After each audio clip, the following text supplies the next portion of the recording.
Well, good morning and welcome to day 61 in our journey through the Word. It's been interesting as we have now begun our journey along the way, and already the people are guilty of complaining. A short time after leaving the mountain, the people again complain about their conditions. It doesn't say what they're complaining about, but it's thought that they had only moved about 8 miles and they're already complaining. They couldn't be weary, not at this point. They haven't journeyed. They've been at the mount for nearly a year, and now they've begun their journey and they're complaining. Complaining is to express dissatisfaction, pain, uneasiness, resentment, or grief. It is to find fault, to tell of one's pain, ailments, to make a formal accusation.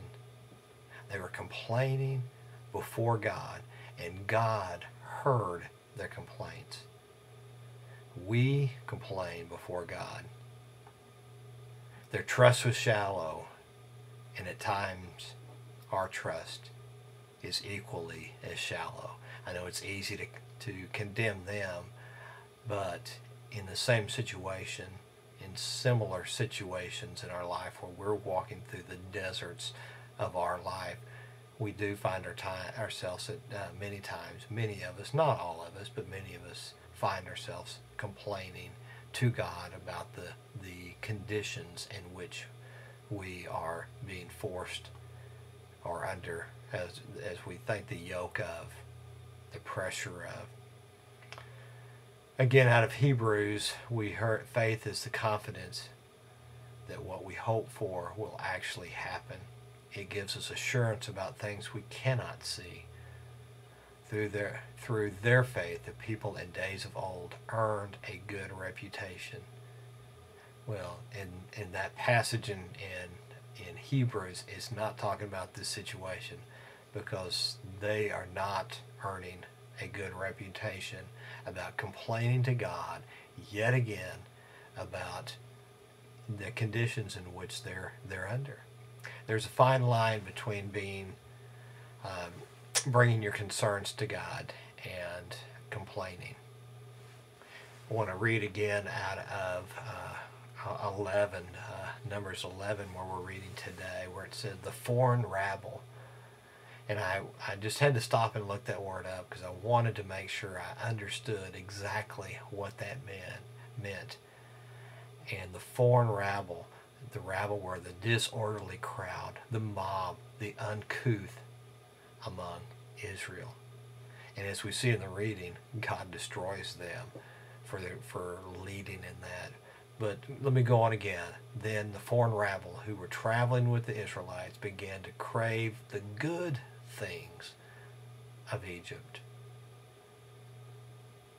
And the people of Israel also began to complain.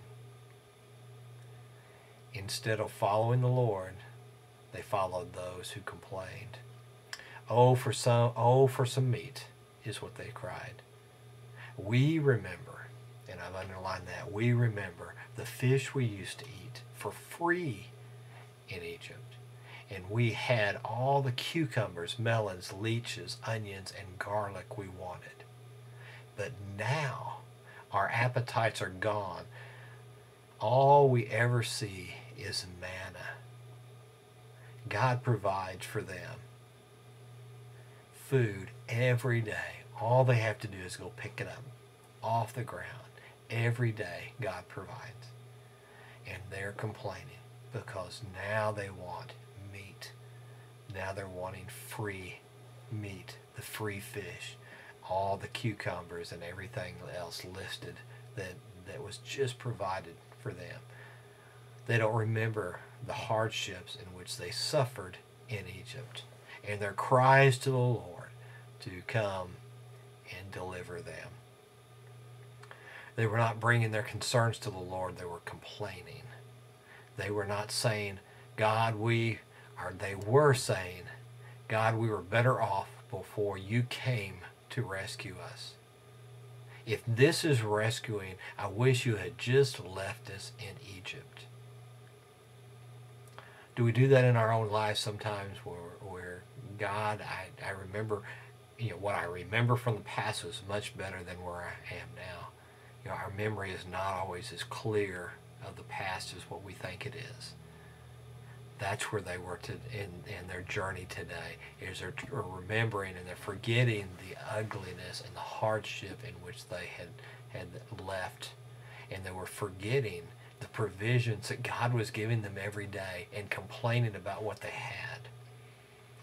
Was Moses doing the same thing when he said, "Why are you treating me, your servant, so harshly? Have mercy on me. What did I do to deserve the burden of all these people? Where am I supposed to get all the meat from these people?" Let us not forget, they're bringing their livestock, their cattle, their goats. They've been instructed on how that is going to be, parts of that is God's, and it's going to be used in sacrifices and gifts to God, but not all of it. God provided for them a lot of livestock, and yet they're complaining. They keep whining to me, is what Moses says, saying, "Give us meat to eat. The load is too heavy. If this is how you intend to treat me, just go ahead and kill me. Do me a favor and spare me this misery. Please, just take me now," is what he's saying. Yeah, he's crying to the Lord for help. Yeah, he's faced with some unsurmountable challenges being put upon him by the people, and he's crying to God for help. I want to read a little bit, just briefly, out of a book that I read called The Land Between, and it's talking about the journey of the people of Israel through the desert, but also the journeys that we go through in our lives in those times of being in between the bondage and the promise that God has made to us.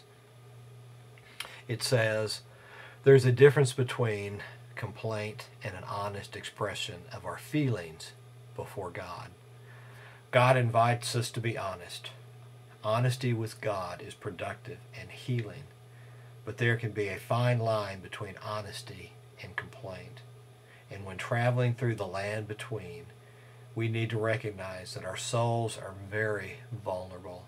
And that's where they were in our reading today. Their souls are so vulnerable. The land between may provide our greatest opportunity for transformational growth, but it also provides an enormous opportunity for bitter resentment to flourish, for faith to shrivel. Is that where they are today? Is that where you are today? Is that where I am today? Is allowing my resentment, my bitterness in things that I go through that aren't comfortable for me? Or do I take that honestly before the Lord and cry out for His help in carrying the burden? Think about that today. Be interested if you would post a comment on your thoughts on that. And I hope you have a good day, and I will see you tomorrow as we continue our journey through the Word.